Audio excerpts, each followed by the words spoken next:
Welcome to SA Footballer TV. Nolsey, how are you? Good time yourself? Great, it's Division 1 time, the main event. Thanks to all our great sponsors. I'm sure they're flashing up right in front of your eyes as we speak. And behind us. They are fantastic. It's the first week we're awarding. We've got 17 prizes, I think it is, each week to give away. So we'll get on to our Division 1 winners as they come up. And of course, you can watch It's Our Shout. That's our little thing that we do. Isn't it? Alright, let's start with Goodwood. We said they'd return to power this year, and they have. They were too good for Salisbury North, 8-17-65. Salisbury North, 5-10-40. The thing that stands out for me in this one, obviously it's low scoring, just 5 goals in the second half for both teams. It's 13 Must have been one hell of a battle. Yeah, certainly. Good conditions, a warm day on Saturday. So. One thing I do take out of this too, Tom, all the talk has been about Salisbury North, how they might struggle.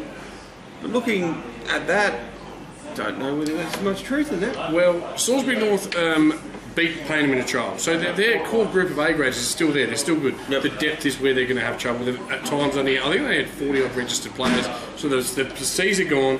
But the B's might struggle, and that's where when injuries come in, they may not have that top level player to replace. Yeah, and let's just say you don't have a match up for a Kells or a Skara or a Jolly, or they can have a day out, and that's where they could get it. Yep.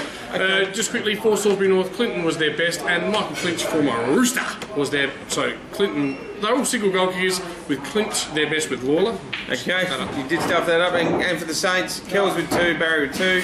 And Skara and Pinto in the best. So. Yes, Anthony Skara, cousin of Ivan Novosel. Oh. You would have coached Ivan, wouldn't you? Did coach Ivan a little bit, yes.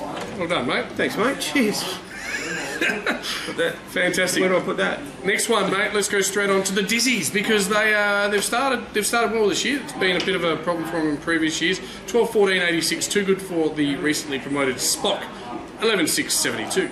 And goal kickers for district was Heffernan with 3. The Hef! Did you say the Hef? I did say the Hef. Funny you should mention the Hef, because he is our crazy horse player of the week for Division 1. Him and three friends get free entry and free entry to a lovely night at the Crazy Horse Review. The Hef, and his name's the Hef. You know, he was in the best players. He kicked 3, they had to win, and we thought it was a natural selection. Natural selection. Anyway, so Hef kicked 3, Batty with 3 as well. Greg and Tiller and Hef in the best there at districts. For Spock, it was Big Stafford with 3. I hope he's big. And Ryan Obba-Obs, the former Payneham boy, was their best player. A good 14-point win there for the Dizzies. Yes. Thank you for agreeing with me. Sorry, mate. Yeah, so all right, got a bit of action going on off to my there left is here a at the beautiful Portland Hotel. We've got some locals in here having a game of football, which is always good to see. Now, we were fairly confident last week that Payneham would comfortably account for Adelaide Uni. After Adelaide Uni had beaten Payneham twice last year, we thought, well, Payneham will be switched on. Yep. All their new recruits should add to the litany of stars at Payneham. But it wasn't to be in the first half. Uni took a good break, 2 goals up for most of the first half, and took that into half time. But it was a third quarter, 5 goals to 1, where Payneham exploded, eventually running out winners by 3 goals. Yeah, well, we did say that, and it's yet again the same names. Agarastas with 5, Liam Davis with 2. Same names pop up that stand up every week. Brinoli. So now that's where it gets interesting. The 3 best players are 3 new recruits. So Matthew Brutus Brinoli, former Ross Trevor player, former Nor player. Dylan Ocello. And Bretty Ansell, the speedy, fast-footed Bretty Ansell. Really, Brett just gets to a lot of contests and he's always front and centre. I reckon we missed that a little bit last year. Also, obviously, goes into the into the on-ball rotations. Yep. And the 5th name you see there, Jay Hanson. He is the ruckman we've recruited. We Payneham have recruited. Yes. So I'm a lot of it. Sorry. Yes, you are a big fan of the club. You are. So look, when you said they exploded, I didn't think they probably would have been the only ones that did. Yeah, signs that are good for me. Jolly not kicking a bag, kicked 1. Yep. And Giannini not in the best players. It means that there's a bit of a spread, and they've come from behind. Yep. So and for Uni, the Payneham boys are the best players as always. Yeah, and Taylor and Benke kicking 2 each. As did Dads and one of the Payneham boys. So what it tells me, Uni were pretty good on the weekend. For obviously I speak the Payneham guys, they were good, and they'll be around the mark. They'll challenge everybody this year. So here's one of the big stories. We're going to leave out the live call game to last. Okay. Cock-a-hoop, 91 years, they've broken the drought. The Reds have won the premiership. Div 1, you can't just phone this one in. They were up by a point at half time, but Ross Trevor have run all over the top, kicking 7 goals to 2 in the second half. Ross Trevor running out 34-point winners, and it was at Park 9. Yes, I actually had a bit of a talk with Mouse after the game. Coach of Prince Alfred. Coach of Prince Brady Alfred. Mackel, former 2008 Magarey medalist. Yes, wasn't very happy at all, Mouse. So no doubt he'd be working him on the track to make sure that that doesn't happen again. So it is interesting, isn't it? Because they were so dominant in all grades last year. We just thought they'd be changeable, these players, but the step up to Div 1A grade is huge. And those 8 players that are missing from last year, they're going to be hard to fill. Yep. Just take us through the best players and goalkeepers for PAC, please. Okay, Caspery with 3 and Crawford with 2. Brennan, Pitt and Hannaford in the best. George Donga Hannaford, great to see him. He's come back to PAC. He played a bit of footy, I think, in Country Victoria. A really good kid. Was on North's juniors lists, and he'll be good this year. Big-bodied midfielder. Yep. Not just big-bodied. All right, for Ross Trevor, I'll take this one. Nicky Homps, brother of Jacko from Port Power, kicked 4. Handsome Tom Hurley kicked 3 in another good display, whilst Butterworth, Craigie Holm, the former medalist, and big name recruit Michael Coden, the best players. So I think Rocks are really going to be a team to watch this week. This year. Yep. On the weekend, mate, I went out and did a live call. You did, well, didn't you? for half a game anyway. A few technical difficulties in the first half. We got there in the end, so it gave us a chance to have a real good look at a fantastic game. If you don't mind, I'll take the lead on this one. You can go for it, mate. Teacher Gully started really well early with a couple of goals, 2 goals, 3. Modbury then found a way and took full control of the game in the second and third quarters. The producer actually saying in the third, Modbury will win this by 7 goals. It wasn't to be. Enter Pistol Pete Persinos with a cameo, 3 goals, 1 on the run from 55, 1 from the boundary line and 1 front and centre goal. He changed the game and the Gullies were able to run out winners 18-11 to 15-7. What does that win, Pete Persinos? Pete Persinos, he becomes our SA Footballer Player of the Week, gets a $50 cafe voucher. Yep. And a fantastic game. He was the best player for Teacher Gully. Melville kicked 5 while Persinos and Spittle both kicked 4. For Modbury, please, mate. Gibson with 5 and Denmead with 2. And best players Gibson and Hollingworth Hughes in the best for Modbury. Yeah, Hollingworth Hughes did a fantastic job on Melville, who had pretty good supply. Every time the ball had elevation on it, Hollingworth Hughes was able to kill it. Yep. He's going to be a very, very handy fullback or key defender this year. We'll do we'll do a good job. And Modbury, first Div 1 game away from home in 7 years, I think. Really, really impressive. We thought, and most people at the ground would have thought, they would get done. One other thing came out of the weekend, and it was Wake Up. A lot of cards came out. I wonder how that looked on camera. A lot of confusion.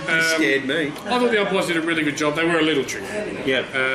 Didn't see the McKay incident, but Clint Dow did very little, and even the Modbury one. Started off as yellow, got upgraded to a red. I don't know. They're trying to control the game. I give them full credit for that. A little tricky. Yep. I'm allowed to have an opinion. Umpires do a great job. Not criticising them, but. Leave the Reds for the people that really deserve them, I reckon. Okay. That's just my opinion. Your opinion? And again, I preface umpires did do a good job. Just a couple of Reds fired out, maybe. Trying to take control of a game that didn't need control taken, in my opinion. In your opinion? I can't comment personally because I wasn't there, but... That's weak, Knowles. No, you're right. No, but I've actually had a bit of discussion with Colin Rouse due to some other issues that we've come across as well. The card thing... I don't know, there's a bit of confusion with it. People don't know whether if you get there's certain Reds now that aren't a tribunal offence, and a few grey areas that need to be clarified. Yeah, I think that's where we're at.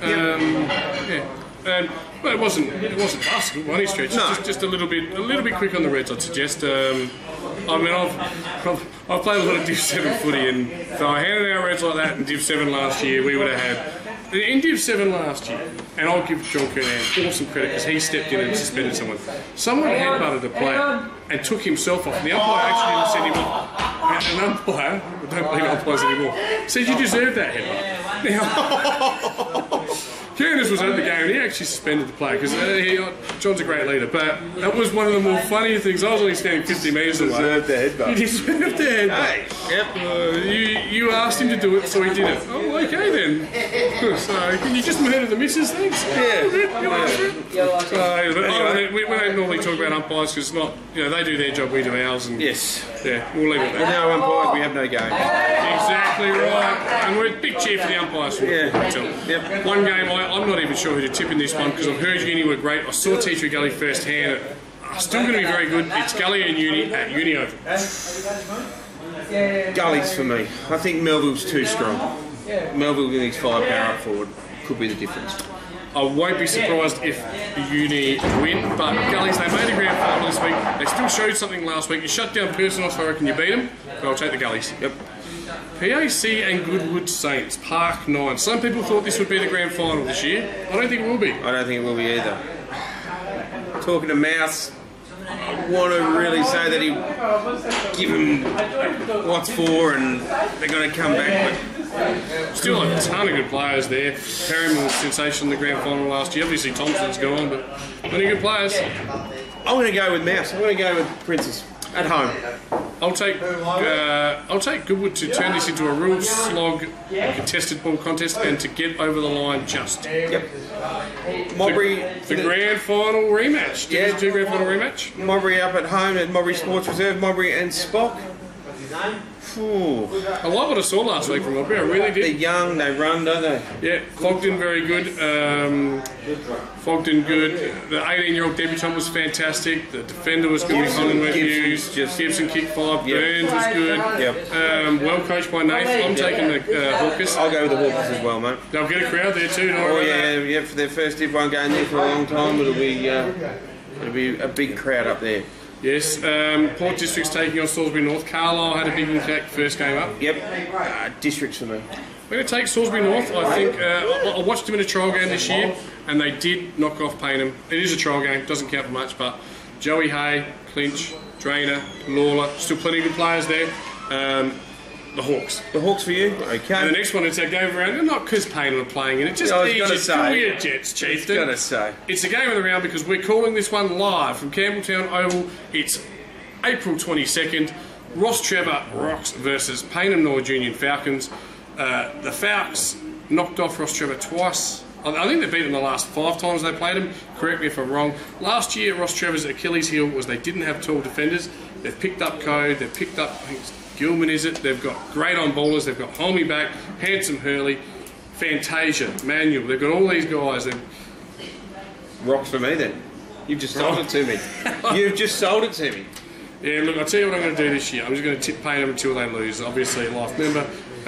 Brunoli, Ansel. The midfield battle is worth its weight. Be a cracker of a game. Yeah. Look, I'm going to strap myself in. I'm looking forward to calling this one. I'll be calling it right down the line. And I'm going to take Payneham in a very narrow game. And I think these two teams will be there come late September. Rocks by 2 goals, I reckon. Payneham by 2 goals. There you go. Thanks for watching Division 1. We'll be back in a couple of weeks. See you guys.